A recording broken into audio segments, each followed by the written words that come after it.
My question is that can Huzoor tell us any incident of acceptance of prayer while Huzoor was in Africa? There was quite a lot of incidents.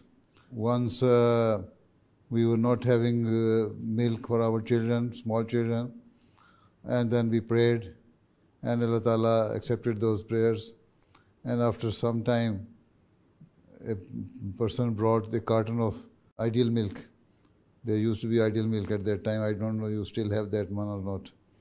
So, even after 1 or 2 hours, our prayer was accepted, my and my wife's prayers, and we were happy that somebody brought the milk for not only for that day, but for one full month.